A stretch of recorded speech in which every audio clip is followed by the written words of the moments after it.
Life में balance बना के चलना बहुत ज्यादा जरूरी है। केमिस्ट्री में भी होते हैं कुछ ऐसे ही बैलेंस बना के चलने वाले रिवर्सिबल केमिकल रिएक्शंस, जहां पर हमें रिएक्टेंट्स या प्रोडक्ट्स के कॉन्सेंट्रेशन में चेंज होने की टेंडेंसी तो नहीं दिखती है। Today is all about chemical equilibrium. सबसे पहला सवाल, क्या होता है इक्विलिब्रियम? हमारे दिमाग में क्या आता है जब भी हम इक्विलिब्रियम के बारे में सोचते हैं? लेट अस सपोज मेरे हाथ में ये कॉम्ब है और उसे ना मैं अपने इस फिंगर पे बैलेंस करना चाहती हूँ। यहां रखा तो इधर से गिर रहा है, थोड़ा उधर पुश किया तो उधर से गिर रहा है, बट कहीं ना कहीं एक ऐसा पॉइंट आएगा इस तरीके से जहां पर देखो ये बिल्कुल बैलेंस हो गया। ठीक है, और जब ये बैलेंस हो गया तो क्या हो रहा है, ये कहीं नहीं गिर रहा है, ये बिल्कुल स्टिल है। क्यों है? क्योंकि इसके ऊपर जितने भी फोर्सेस एक्ट कर रहे हैं, जितने भी ऑपोजिंग फोर्सेस इस पे एक्ट कर रहे हैं, they are balancing each other. ठीक है, तो इस वजह से जो नेट फोर्स इस पे एक्ट कर रहा है दैट इज जीरो, और ये जो है इक्विलिब्रियम पर है। कभी आपने चिल्ड्रंस प्ले एरिया में सीसॉ देखा है? वो बच्चे, दो बच्चे बैठ जाते हैं दोनों तरफ, ये यूं जाता है तो ये यूं जाता है, यूं जाता है, बड़े मजे करते हैं, राइट? वहां पर भी हमें ना इक्विलिब्रियम देखने को मिलता है। कब देखने को मिलता है? देखो, जब इधर का बच्चा नीचे आ जाता है तो ये ऊपर, इधर का नीचे आ गया ये ऊपर। लेकिन अगर दोनों तरफ हमारा बैलेंस्ड कंडीशन रहेगा तो मेरा सीसॉ कैसा रहेगा? यूं, स्ट्रेट। ऐसे वाले सिचुएशन पे वो क्या, किस स्टेट पे रहेगा? इक्विलिब्रियम की स्टेट पर। तराजू तो यार सबने देखा ही होगा, कहीं ना कहीं किसी ना किसी दुकान पे तो देखा ही होगा। अब मेरे पास तराजू तो था नहीं, बट ये होममेड तराजू जरूर है। ठीक है, तो अब ये जो है ये भी एक इक्विलिब्रियम का अच्छा खासा एग्जाम्पल है। देखो, इसमें क्या होता है, मान लो यहां पर मैंने कोई सामान डाल दिया, जैसे ये सिक्का डाल दिया, ओ तेरी, क्या हुआ? ये बिल्कुल नीचे चला गया। क्यों? क्योंकि इधर जो है इसका जो फोर्स था वो काफी ज्यादा था कंपेयर टू दूसरे तरफ। लेकिन जब कभी ऐसी सिचुएशन आती है जब दोनों तरफ के जो फोर्सेस हैं दे आर बैलेंस्ड, तो वैसे केस में इसकी पोजीशन ऐसी होती है, और ये भी इक्विलिब्रियम के स्टेट पे होता है, राइट? पेंडुलम देखा ही होगा, घड़ी का पेंडुलम भी देखा ही होगा, टोए टोए टोए टोए ऐसे मूव करते रहता है, राइट? तो वो इधर क्यों जाता है? क्योंकि नेट फोर्स इधर है। इधर क्यों जाता है? क्योंकि नेट फोर्स इधर है। फिर धीरे धीरे धीरे धीरे करते करते एक पॉइंट आता है जब वो चुपचाप खड़ा हो जाता है एक जगह। क्यों? क्योंकि अब जो नेट फोर्स उसके ऊपर है वो जीरो है, and this is in equilibrium. तो अभी मैंने जितने भी एग्जाम्पल्स लिए, चाहे वो कोम का हो, चाहे वो सीसॉ का हो, चाहे वो तराजू का हो, या फिर पेंडुलम का हो, सभी में हमने क्या देखा कि जब भी मेरा ऑब्जेक्ट, जब भी मेरा सिस्टम इक्विलिब्रियम में था तो वो रेस्ट पर था, वो मूव नहीं कर रहा था, राइट? जैसे ही वो इक्विलिब्रियम पे आया तो एक जगह स्टैंड स्टिल हो जा रहा था। तो इस तरह के इक्विलिब्रियम को हम कहते हैं स्टैटिक इक्विलिब्रियम। लेकिन यहां पर केमिकल इक्विलिब्रियम के अंदर हम जिस तरह की इक्विलिब्रियम की बात करने वाले हैं that is dynamic equilibrium. Dynamic मतलब जो चीज मूव हो रही है, चल रही है, दैट्स डायनामिक। अब आप पूछोगे कि मैम क्या ऐसा पॉसिबल है कि कोई चीज मूव हो रही है बट वो स्टिल इक्विलिब्रियम पर है? बिल्कुल पॉसिबल है, तभी तो पढ़ रहे हैं। तो एग्जाम्पल लेते हैं, पहले ना इसको लॉजिकली समझते हैं। ठीक है, लेट अस सपोज कि एक मॉल है। ठीक है, मान लेते हैं कि मॉल के अंदर 50 लोग हैं, 50 पीपल। ठीक है, अब ये मेरा मॉल का एंट्री गेट है, इधर से एनी टाइम 10 लोग अंदर जा रहे हैं, और ये एग्जिट गेट है जहां से 10 लोग बाहर आ रहे हैं। ठीक है, तो हो ये रहा है कि इधर से 10 लोग अंदर जा रहे हैं, इधर से 10 लोग बाहर निकल रहे हैं, 10 लोग अंदर, 10 लोग बाहर, 10 लोग अंदर, 10 लोग बाहर, यही चल रहा है। तो मॉल के अंदर अगर मैं पूछूं आपसे कि मॉल के अंदर कितने लोग हैं? 50, क्योंकि अगर 10 लोग अंदर आ रहे हैं तो 10 बाहर भी तो जा रहे हैं, करेक्ट? तो एट एनी टाइम मॉल के अंदर जो नंबर ऑफ पीपल है वो तो फिक्स्ड है, वो तो कांस्टेंट है, वो 50 ही है। तो इसका मतलब इस तरह का जो कॉन्सेप्ट है जहां पर, बट इसका क्या, इसका यह मतलब है कि कोई लोग आ नहीं रहे, जा नहीं रहे? नहीं, डायनामिक है, लोग आ रहे हैं, लोग जा रहे हैं, बट जितने लोग आ रहे हैं उतने लोग जा रहे हैं, जिसकी वजह से मॉल के अंदर क्या है? इक्विलिब्रियम है, क्योंकि मॉल के अंदर 50 के 50 कांस्टेंट 50 पीपल ही हैं। एक और एग्जांपल लेते हैं। लेट अस सपोज हमारे पास ये वेसल है जिसके अंदर हमने पानी भरना है। ठीक है, अब इस वेसल में एक होल है जिससे क्या हो रहा है कि जो पानी हम इसमें डाल रहे हैं वो पानी उधर से निकल जा रहा है। ठीक है, अब यहां पर हम एक बहुत ही इंपॉर्टेंट कॉन्सेप्ट देखेंगे। ठीक है, तो हम 3 चीजें करेंगे। सबसे पहले हमने क्या किया कि पानी बॉटल के अंदर ना हम बहुत धीरे धीरे धीरे धीरे पानी को भर रहे हैं, ठीक है, और मेरा जो होल है वो तो उतना ही बड़ा होल है। तो क्या हो रहा है इस केस में? इस केस में हम देख रहे हैं कि जो पानी का जो इनफ्लो का रेट है, जिस रेट से पानी अंदर आ रहा है वो काफी कम है, लेकिन जिस रेट से पानी बाहर जा रहा है वो काफी ज्यादा है। एज अ रिजल्ट क्या हो रहा है, नेट जो वॉल्यूम ऑफ वाटर बॉटल में है उस वाटर का लेवल घट रहा है, क्योंकि ज्यादा पानी बाहर जा रहा है और बहुत कम पानी अंदर आ रहा है, राइट। अब देखते हैं दूसरा सिनेरियो। अब हम क्या करते हैं कि जो पानी अंदर आ रहा है ना उसकी स्पीड बढ़ा देते हैं, खूब तेजी से पानी अंदर आ रहा है, ठीक है, बट अभी भी मेरा छेद तो उतना ही बड़ा है, तो पानी का बाहर जाने का रेट उतना ही है। तो यानी कि इस केस में क्या हो रहा है कि पानी का जो रेट ऑफ इनफ्लो है that is more, rate of outflow जो है दैट इज लेस। अब क्या हो रहा है, जो पानी का लेवल है वो बहुत तेजी से बढ़ रहा है इस वेसल के अंदर, करेक्ट। अब लेते हैं तीसरा सिनेरियो। इसमें हमने ना कुछ ऐसे सेट किया इसको कि जिस रेट से पानी अंदर आ रहा है उसी रेट से पानी बाहर जा रहा है। अब हम क्या देख रहे हैं कि एट एनी पॉइंट जो इस वेसल के अंदर पानी का लेवल है that is constant, that is fixed all the time. लेकिन क्या ये स्टैटिक है? नहीं है। पानी अंदर भी आ रहा है, पानी इसमें से बाहर भी जा रहा है, तो स्टैटिक कहां से है? ये तो डायनामिक सिस्टम है, राइट। लेकिन इक्विलिब्रियम क्यों है? क्योंकि पानी का जो लेवल है इसमें वो तो हमेशा कांस्टेंट है। तो this is what dynamic equilibrium is all about. यही हम बात करेंगे डायनामिक इक्विलिब्रियम में। डायनामिक इक्विलिब्रियम को अगर बहुत साधारण तरीके से, बहुत सिंपल तरीके से दिमाग में घुसाना है तो एक इस चीज को आप विजुअलाइज कर सकते हो। जैसे मान लो मैं यहां खड़ी हूं, ठीक है, मैं 1 2 2 स्टेप आगे चली, 1 2 2 स्टेप पीछे चली। अब मैं 1 2 आगे चली, फिर 1 2 पीछे चली, फिर 1 2 आगे चली, 1 2 पीछे चली, ठीक है। थोड़ी देर बाद मैंने पूछा कि यार मैं कहां तक पहुंची? आप बोलोगे मैम आप तो वहीं के वहीं हो।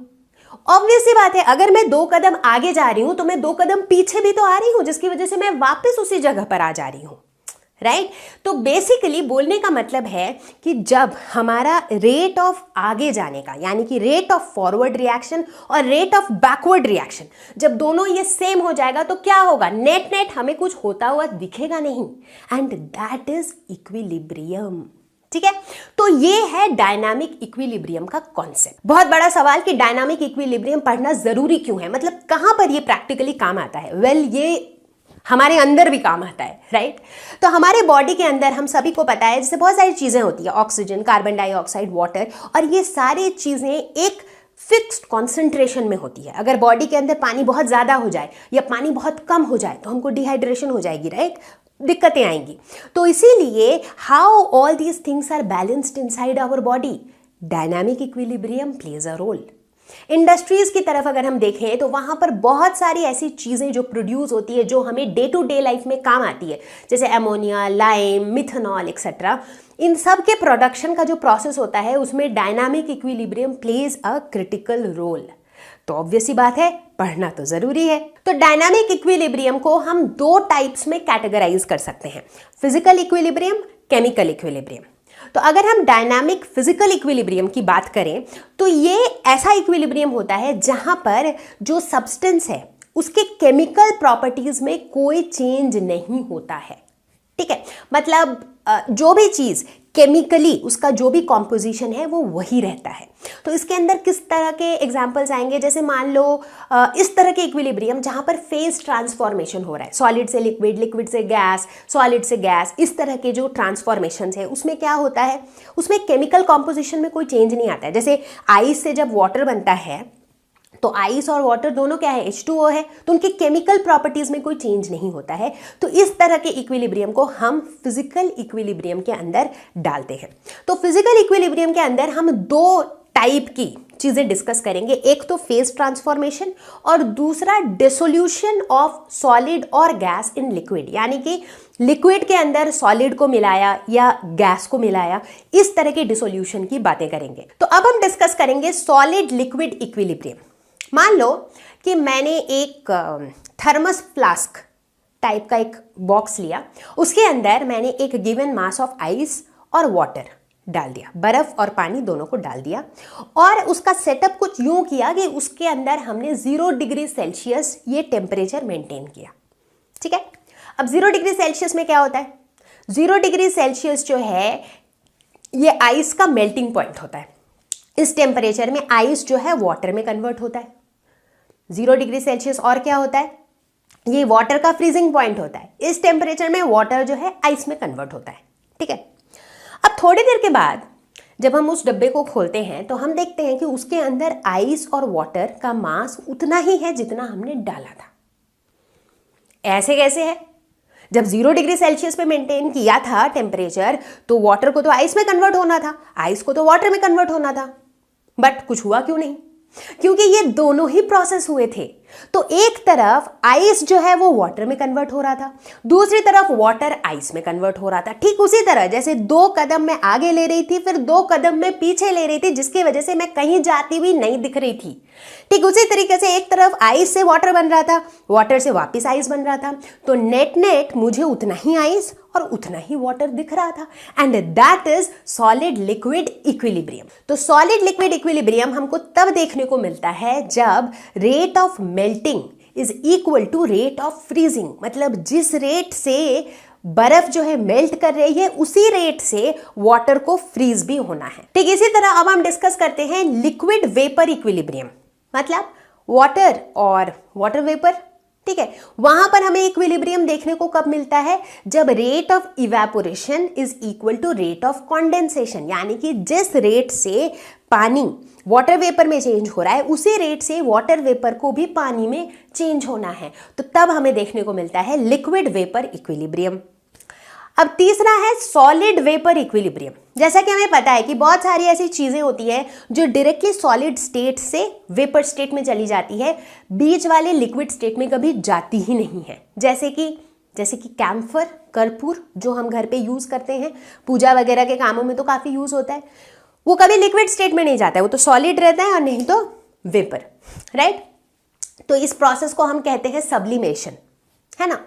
तो सॉलिड वेपर इक्विलिब्रियम हमें तब देखने को मिलता है जब रेट ऑफ सब्लिमेशन, मतलब जिस रेट से सॉलिड से वेपर बन रहा है उसी रेट से वेपर से सॉलिड बने, उस प्रोसेस को हम कहते हैं डिपोजिशन। तो जब rate of sublimation is equal to rate of deposition, तब हमें देखने को मिलता है सॉलिड वेपर इक्विलिब्रियम। तो सॉलिड वेपर इक्विलिब्रियम का एक इलस्ट्रेशन जो आप अपने लैब में कर सकते हो वो ये भी है कि जैसे आयोडीन है, आयोडीन भी जो है वो सब्लिमेशन शो करता है। तो अगर आप एक फ्लास्क के अंदर आयोडीन ले लो, एक क्लोज्ड फ्लास्क के अंदर आयोडीन ले लो इन सॉलिड फॉर्म और उसे छोड़ दो, थोड़ी देर बाद आप देखोगे कि वो वेपोराइज हो जाता है। तो अंदर जो है ना आपको वेपर्स दिखेंगे वायलेट कलर के। धीरे धीरे देखोगे कि वो वायलेट कलर जो है ना वो और डार्क होता जाएगा, कलर का जो इंटेंसिटी है वो बढ़ता जाएगा। बट एक पॉइंट के टाइम कलर की जो इंटेंसिटी है वो फर्दर नहीं बढ़ती है। ऐसा क्यों होता है? क्योंकि स्टार्टिंग में क्या है, सिर्फ सॉलिड आयोडीन है। तो क्या होगा, वो क्या करेगा, वो सब्लिमेशन शो करेगा, तो वो वेपर में कन्वर्ट होगा, तो हमें वायलेट कलर के वेपर दिखने लगेंगे। बट धीरे धीरे धीरे धीरे जब थोड़ा अच्छा खासा क्वांटिटी वेपर का बन चुका है तो क्या होगा, रिवर्स वाला प्रोसेस भी स्टार्ट हो जाएगा। मतलब जो वेपर है वो भी सॉलिड में कन्वर्ट होने लगेगा, डिपोजिशन भी होने लगेगा। तो उस स्टेज पे हम कहते हैं हम इक्विलिब्रियम को रीच कर गए हैं। तो इक्विलिब्रियम रीच कर जाने के बाद नेट नेट कुछ होता हुआ दिखता नहीं है, क्योंकि एक तरफ सॉलिड से वेपर बन रहा है तो दूसरी तरफ वेपर से सॉलिड बन रहा है। और इसी वजह से वो जो वायलेट कलर है एक पॉइंट पर आके वो और फर्दर उस कलर की इंटेंसिटी बढ़ती नहीं है, क्योंकि उस पॉइंट के बाद ये दोनों रिवर्स प्रोसेसेस सेम रेट से होने लगते हैं और हम इसे कहते हैं सॉलिड वेपर इक्विलिब्रियम। तो अब हम बात करने वाले हैं dissolution of solid in liquid. यानी कि लेट्स सपोज यहाँ पर मैंने लिया है शुगर जो कि सॉलिड है, वाटर जो कि लिक्विड है। अब हम लिक्विड के अंदर यानी कि वाटर के अंदर अगर शुगर को डिसॉल्व कराते हैं तो क्या होता है। लेट अस सपोज कि हमने थोड़ा सा चीनी लिया और पानी में मिलाया, स्टर किया, तो थोड़ी देर बाद हम क्या देखते हैं कि ये पूरा का पूरा शुगर जो है वो इस पानी के अंदर मिल चुका है, डिसॉल्व हो चुका है। नाउ लेट अस सपोज कि हमने बहुत सारा चीनी इसमें डाल दिया, बहुत सारा, और फिर हम इसे मिलाए जा रहे हैं। तो हम क्या देखते हैं कि कुछ चीनी, कुछ एक्सटेंट तक तो ये डिसॉल्व होते रहता है, बट एक पॉइंट के बाद हम देखते हैं कि चीनी जो है वो यहीं नीचे जमा हुआ दिखता है एंड ये फर्दर डिसॉल्व नहीं हो रहा है, और इस स्टेज को हम कहते हैं सैचुरेटेड सॉल्यूशन। यानी कि ये बिल्कुल अपने सैचुरेशन तक पहुंच गया है, इसके बाद चाहे आप कितना भी चीनी डालते रहो that is not going to dissolve. ऐसा क्यों हो रहा है? ये जो सैचुरेटेड सॉल्यूशन है that is basically in dynamic equilibrium.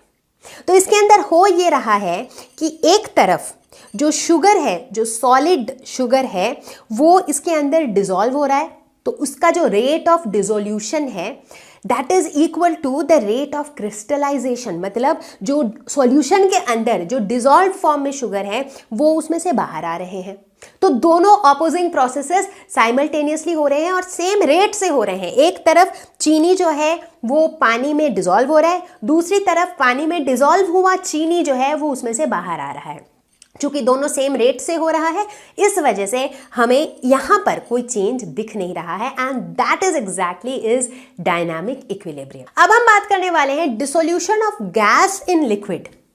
अब आप सोच रहे होंगे कि कहां पर हमें ये देखने को मिलता है जहां पर लिक्विड के अंदर गैस डिसॉल्व फॉर्म में हो।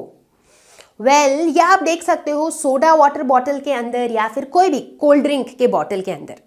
आप देखे होंगे कि जब भी वो बॉटल सील्ड होती है, अगर आप ध्यान से देखो बाहर से, तो आप क्या देखोगे? क्या आपको उसके अंदर कोई बबल्स वगैरह दिखती है? कुछ दिखती नहीं है, right? It is like liquid, proper liquid जैसा दिखता है वो। लेकिन जैसे ही आप उसके ढक्कन को खोल देते हो तो क्या होता है, और उसे आप ग्लास में डालते हो तो उसमें आपको काफ़ी सारी फिजिंग दिखती है, काफ़ी सारे बबल्स दिखते हैं। वो बबल्स क्या हैं? Bubbles are basically the carbon dioxide gas, right?